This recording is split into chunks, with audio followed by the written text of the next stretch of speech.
Hey guys, good morning. মিষ্টি সন্ডেল blog channel প্রত্যেকে তোমাদের স্বাগত। কেমন আছো তোমরা? আশা করি সকলে খুব ভালো আছো। তো আমিও ভালো আছি, চলে এসেছি আবার সকাল সকাল আবার নতুন একটা ব্লগ নিই তোমাদের জন্য, তোমাদের মিষ্টি বই। তো প্রত্যেকে জানে good morning good morning good morning. এখন বাজে প্রায় 10টা, সকাল 10টা বাজে।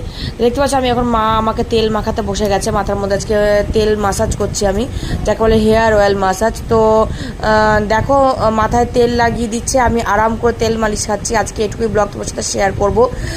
সবসময় তো সুযোগ হয়ে ওঠে না, আর মায়ের হাতে মাথার মধ্যে তেল মালিশ করা অসাধারণ, তাই না? তো দেখো আমি তো ইন্দুলেখা তেলটা ব্যবহার করি, তোমরা প্রত্যেকে জানো। আর মা ভালো করে তেল গোড়ায় গোড়ায় একদম চুলের গোড়ায় গোড়ায় দিয়ে ভালো করে মাথায় দিয়ে ভালো করে মালিশ করে দিচ্ছে মাথাটা আমার। তার চিরুনি দিয়ে চুলগুলো বলছে তোর এত চুল উঠছে কেন রে। দেখো আমি আগে এই তেলটা ইউজ করতাম, আর এখন তেলটা ইউজ করা বন্ধ করে দেওয়াতে এই অবস্থা হয়েছে।